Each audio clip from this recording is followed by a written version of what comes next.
Hello everyone. We are doing a new set of videos. This is the first of many. I figured two things. One, got to describe what I plan on doing with the channel. Two, I want to describe my philosophy so that way my channel makes a bit more sense compared to some of the others out there, right? So, like I alluded to in some other videos, I do plan on creating and releasing some products in the near future. These products are going to be in what would be considered a more clandestine approach. Not really going to be talking about overtly active things.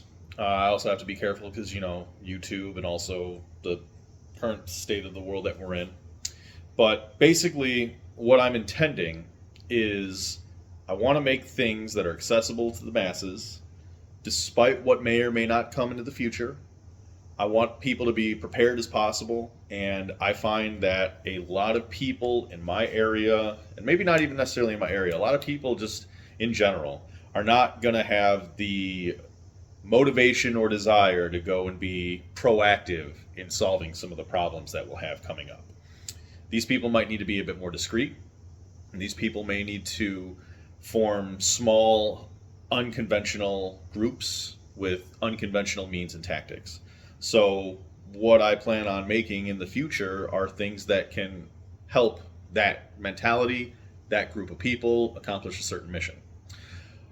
I would call that direct action people, direct action men, DA guys, something like that, and not necessarily Minutemen.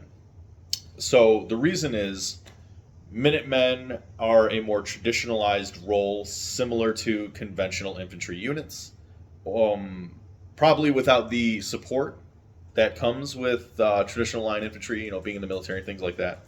But there's still a network of resources that is accessible to Minutemen, even if it's a small diminished one, and even if that's actually part of their mission is to basically free towns or fight for towns so they can keep getting resources.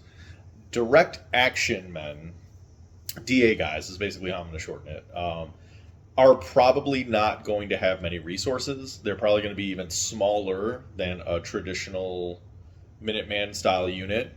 They may operate in duos, maybe singles, or even just trios, but it's going to be very ad hoc, and there's not really going to be any leadership. There's going to be more of,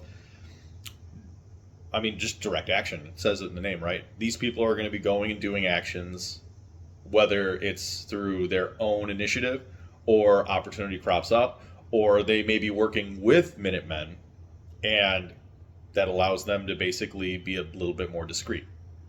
So the reason why I named the channel, and will eventually name my company, Clandestine Carry Concepts, is the literal concept of clandestine carry. So I want to talk about that today, and then go into the other stuff in it as well. So about a year ago, about a year and a half ago, I lived in a different state. I came back to my home state of Illinois because I was A, trying to salvage my marriage. Spoiler alert, didn't end well. And B, I was trying to just go back to familiarity because I was working in the medical field during the pandemic. My relationship suffered, my mental health suffered, and I just wasn't really doing good. So I figured, all right, let's just try and go back home, get our shit figured out, blah, blah, blah. Shortly after I moved back to Illinois, we passed our assault weapons ban, the PICA Act, if you guys want to Google it, PICA. And I found myself in a precarious position. I love Illinois.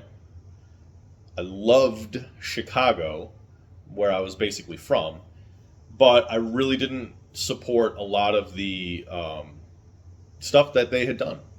I had left the state before a lot of the massive riots that ended up happening in Chicago and the surrounding areas during 2020, but it was still fresh on my mind because I had witnessed portions of that in the other state that I had lived in for a while. So I kind of made a decision that if I was going to do any of these Minuteman type things that a lot of channels are pushing, and I highly recommend, get a network, get a group of people. The reason why I made those other videos first is because I do think that is a more normal route to do things, and it doesn't need to be for what's potentially on the horizon. It could just be to have a group of people to train with and, have men establish a third place again. which you know about if you had watched my other videos, because I talked about that. But because of my situation and because of the lack of trust in my area, I decided I was going to have to basically do these things solo. So then I started kind of moving in a mentality of what would I have to do in a behind enemy lines type situation, right? And I mean, there are countless tales of unconventional groups causing massive damage in occupied areas or in clandestine roles and things like that. But this isn't a movie, this ain't a video game, and we're not the main character. The more missions you do, the more likely you're going to get caught. And let's just say, since you're not a combatant, there's really no rules or regulations for you to be treated well, if not treated at all. You know, so there's a lot of inherent risk. So what you need to do is you need to get into a mentality of, if you are the sole capable person, you are your sole form of resource, you are your sole form of networking, and you basically have to take on a leadership position. Besides that, you need to be as discreet as possible. So you're going to need to think outside the box on how you dress, what you carry, why you carry it, how much you choose to have on you, where your stash points are going to be, what your targets are going to be, how much action you can do within a time frame, things of that nature. Now, all of that, I'm sure, is putting me on a major list, but I can assure you I'm not the only one who's been thinking like that. There are some channels that have cropped up on YouTube. There are some people who have been dropping some not so subtle hints, and then there's people who are dropping some subtle hints. I'm being pretty overt about it because, like I was saying in my other videos, we're still at a time where I can be, and I'm already on several watch lists, so I don't really give a fuck anyway. Like, people already know, like, I probably won't have much of an opportunity to do anything, and that's why I'm creating a company to, like, you know, help other people. But I'm also getting the information out there because I think it's very critical. As soon as I feel we are no longer in a permissive environment for me to talk about these things, don't be surprised if my videos / channel end up not existing anymore. And who knows, if my company's already established by that point, that may be the only way that you know I still exist or am, you know, alive. That stuff aside, though, I've been gearing more towards what do I need to serve me in that role. And I found a handful of products that I will talk about in the near future, kind of give some reviews on them. But for the most part, a lot of the stuff that I'm finding is still a bit too overt. You know, the handful of times that I'm getting like a bag, for example, that doesn't have a shitload of molly on it, but is still set up to like hold a concealed carry and things like that, it's very limited out there. And then some of these are, you know, the market's so cornered that if I see this product, I know exactly what someone's using it for. We don't necessarily want that. Like, yeah, obviously, if I'm going to be putting out a company and having a list of products, right, these things are going to be, you know, if you, let's say one person gets caught doing these things, whether for legal or illegal purposes, it doesn't matter, all of a sudden that brand and that, you know, product is now on display. But the point of it is to be so discreet, you know, you really can't change it up. The best example I can give is a product that is inspired one of my own. It's Victos Taculus Cool Max CC pants, jeans. It just has a shitload of pockets. How the pockets are set up are not exactly where I want them to be, and that's why if I would create a jean or an operation pant style thing, my pockets would be set up a little bit differently. But that's why I'm gonna do this stuff. You know, it's still a pair of jeans though. You know, you're gonna arrest someone for having a fucking pair of jeans that have a shitload of fucking pockets. And maybe if you got some suspect stuff in those pockets, you know, that's on you. You know, operator beware. But that's kind of where I'm wanting to go with that. And that's why a lot of the mentalities that I'm going to be going on in my videos are going to be marketed towards DA guys wearing non-distinct, non-traditional uniform, carrying non-distinct, non-traditional gear, doing non-distinct, non-traditional roles. So, if none of that makes sense to you, I'm going to go out on a limb and say you're probably not the type of person who would need my products, but I'm not going to discourage you and tell you don't do it, because I think, you know, having a pair of jeans that holds a shitload of shit is like, you know, a fucking good idea all the time, right? You know, it's like the goal is these things are going to be used in conjunction with this mentality. That's it. You don't want to use them like that, that's totally up to you. You're an American. You get to do whatever the hell you want with my products. You bought them. It's yours now. You're watching this video. You know, it is what it is.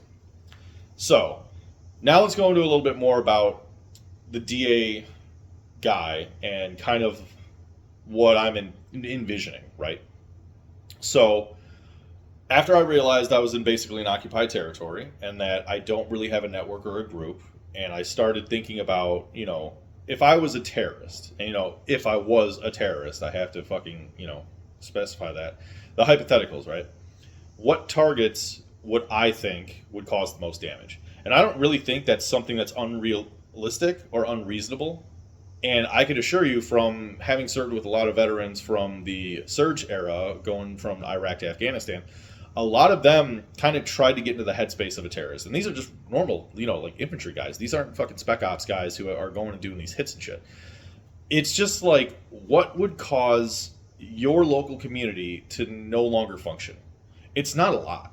And that scares me because I don't think these things are easy to do. This would definitely be more achievable with a group of people. But if one person with just the right pair of balls and, the jihadist mentality can go and knock out a grid for a little while, they can go and knock out a supply point for a little while, and that would deconstruct a little bit of your area, and then you just build it off from there. These might be a type of mission you would have to do in a DA guy role. I can't say what the environment is going to be like when things kick off, but it's a universal standard at this point that things are going to kick off, and I think for the most part there is a clear-cut enemy that we're going to have to fight.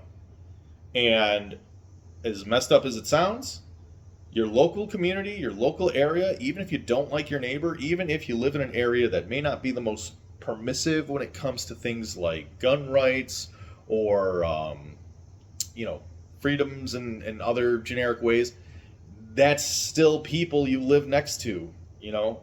I would rather we take the time and settle our differences now to establish that, hey, I need to eat, you need to eat, our fucking kids need to eat. Let's put this shit aside because we have a bigger fucking mission that we need to undertake.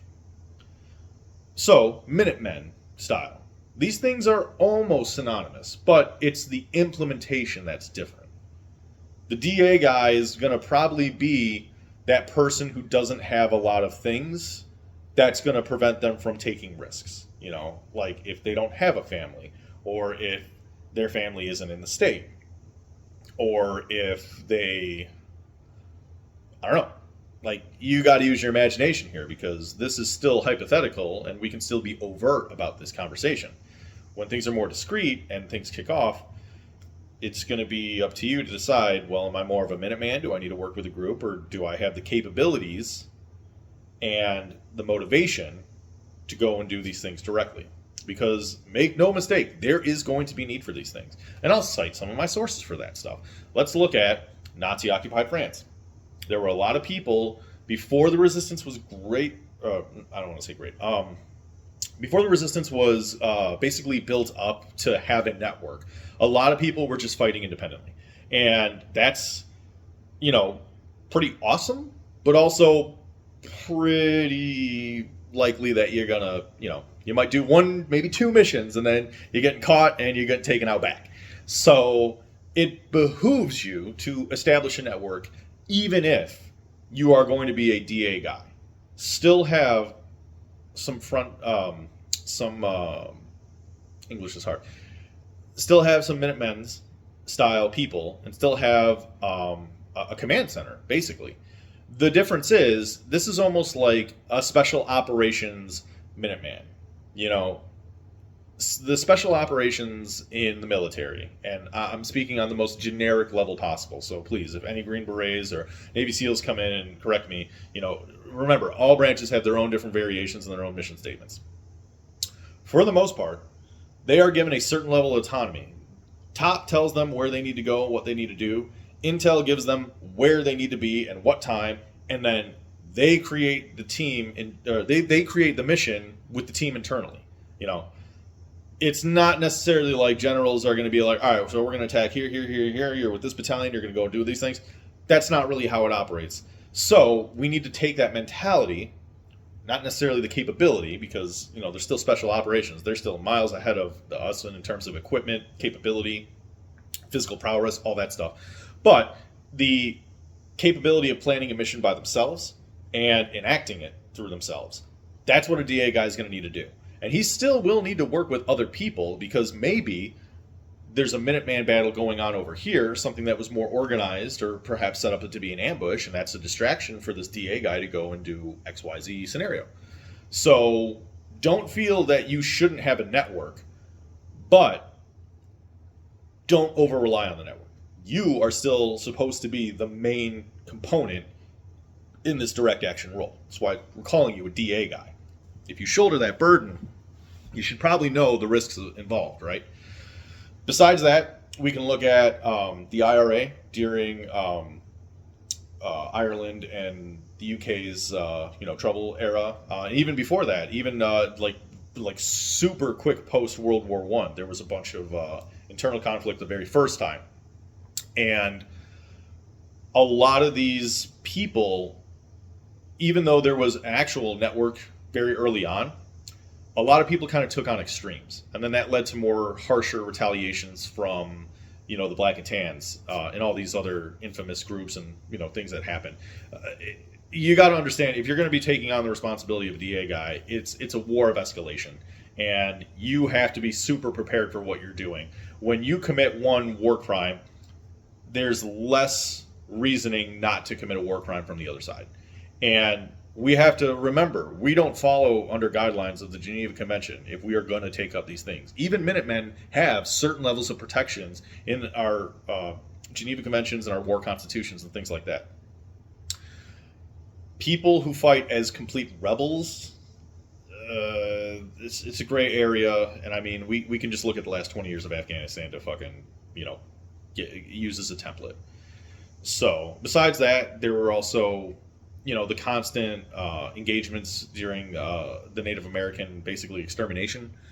We got our asses kicked for a long time by them because of their capabilities, their hit and run tactics. These are things I would highly recommend you look into if you're going to take on that DA role. But those are just kind of some examples and reasonings and rationales to why I'm geared towards this, why this channel exists. And when I do start getting some product demos out, start explaining like this is the direction that we're going, and this is what we're going to be doing.